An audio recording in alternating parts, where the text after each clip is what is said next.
Alors, je voulais également vous dire que lorsqu'on parle de confiance en soi, puisque là on est en train de dresser un petit peu le panorama de la confiance en soi, donc vous vous apercevez que c'est large, on n'est jamais...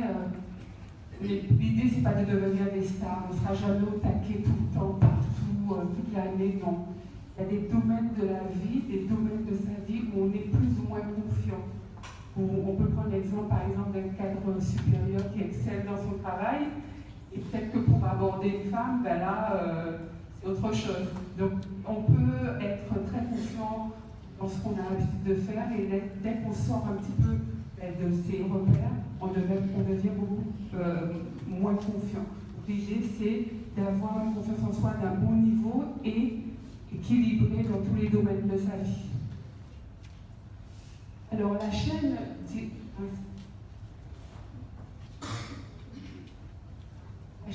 Direct 8 a réalisé il y a quelques temps un sondage qui a montré que 75% des personnes interrogées souffraient d'un déficit de confiance en soi.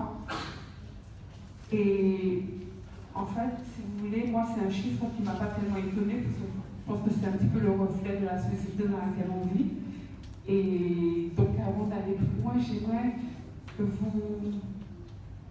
vous preniez un petit temps, quelques secondes, pour regarder vous à votre niveau, vous regardez de manière très très réaliste, hein, sans être trop dur avec vous, ni trop laxiste, sur une échelle de 1 à 10, à quel niveau vous pourriez vous situer en termes de confiance en soi. Alors, 1 étant le niveau le plus faible, et 10, voilà, une confiance en soi extraordinaire. Alors, c'est pas pour partager, hein, c'est juste vous, soit vous le notez, ou soit vous réfléchissez dans votre tête, juste pour savoir, au jour d'aujourd'hui, à quel niveau vous vous situez. Une échelle de 1 à 10. Alors, on parle bien d'aujourd'hui parce que ça peut augmenter dans... Vous faites les exercices qu'on va vous proposer, ça peut augmenter dans une semaine, 15 jours, un mois, un an, vous n'en serez pas du tout au même niveau.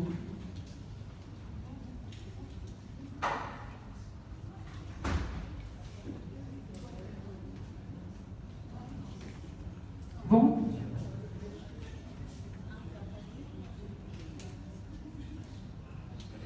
Alors, d'où vient la confiance en soi?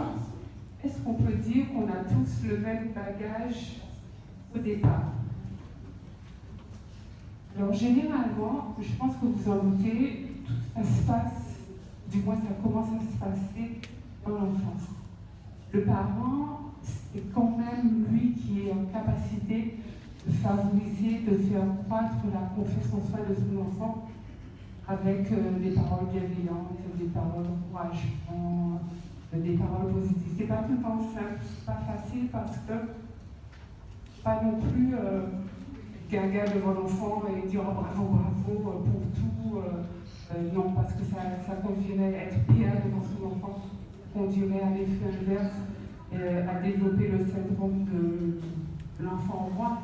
Et ça traduit donc d'autres déviances dont on ne va pas parler ce soir. Et l'idée, c'est quand même d'encourager les enfants et garder toujours en mémoire que lorsqu'on a une remontrance à faire, ou alors, je suppose qu'il y a des parents parmi nous, moi-même je suis maman, donc l'idée c'est de toujours se concentrer sur l'axe. L'enfant ramène un 5 sur 20 de moyenne par exemple en maths. Donc, lui, on ne va pas l'encourager, c'est évident, c'est une mauvaise note, une mauvaise note. L'idée, c'est de dire le résultat que tu as obtenu en mathématiques, le reflet de ton manque de travail, de ton manque de rigueur, de ton manque d'assiduité quand tu fais les devoirs de maths, par exemple. Se concentrer sur l'acte et pas sur la personne, pas sur l'enfant, sur ce qu'il a fait, pas sur ce qu'il est. Et c'est valable aussi lorsqu'on est professeur ou lorsqu'on est un responsable qui s'adresse, peu importe, même dans des relations interpersonnelles, quelqu'un a fait quelque chose, la personne n'est pas ce qu'elle a fait. La personne est différente de ce qu'elle a fait, même si ce qu'elle a fait n'est pas bien. Donc c'est pas simple, hein, c'est pas vraiment simple.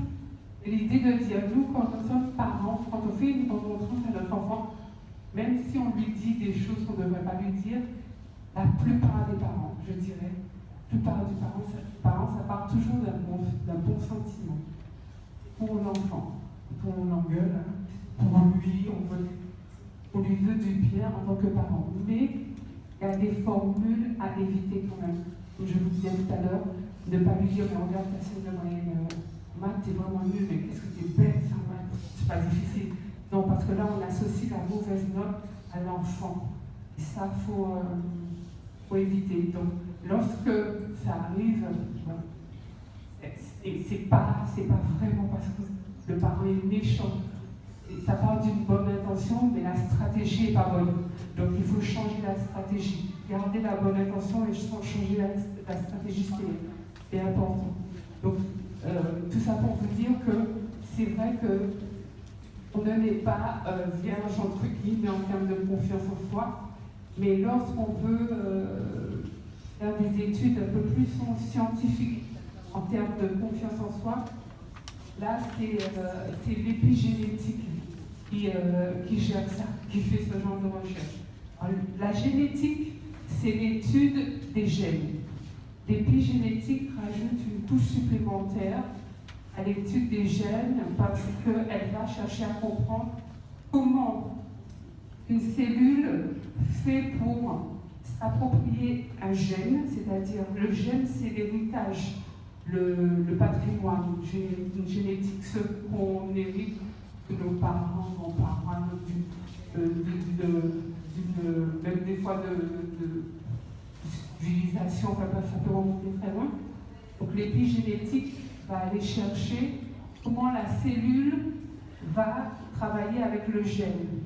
Et la cellule, ce qu'elle fait, donc du patrimoine génétique, soit elle se l'approprie, soit elle le modifie, ou soit elle s'en occupe pas du tout. Ça veut dire que c'est complètement aléatoire. On a envie de dire que c'est un peu le loto, mais les chercheurs sont en train de travailler sur ça. Pourquoi certaines cellules vont s'approprier un gène et vraiment en faire corps avec, et d'autres gènes ne vont pas du tout s'en occuper. Si on prend par exemple le cas d'un enfant qui naît dans une famille où le papa est par exemple, je ne sais pas, très charismatique, grand orateur, une grande aisance en public, eh bien l'enfant qui grandit dans cet environnement familial bienveillant avec le papa charismatique, vous voyez, on aura tendance à dire que oui, que lui aussi il aura une belle aisance relationnelle avec les autres, qu'il va pouvoir comme ça communiquer facilement. Eh bien non, pas forcément. Peut-être que oui, et peut-être que non. Et là, les chercheurs essaient de comprendre pourquoi des fois c'est oui et pourquoi des fois c'est non. Et en réfléchissant à cette thématique, je me disais finalement c'était pas mal parce que elle nous met quelque part sur un pied d'égalité, nous les êtres humains. Elle nous montre qu'on a toujours la possibilité d'apprendre, de progresser, d'aller plus loin. Et c'est pas parce qu'on a eu un papa charismatique, un papa violent, qu'on doit reproduire la même chose et avoir le même comportement. On peut faire toujours mieux que ses parents. Ça, en tout cas, c'est ma croyance.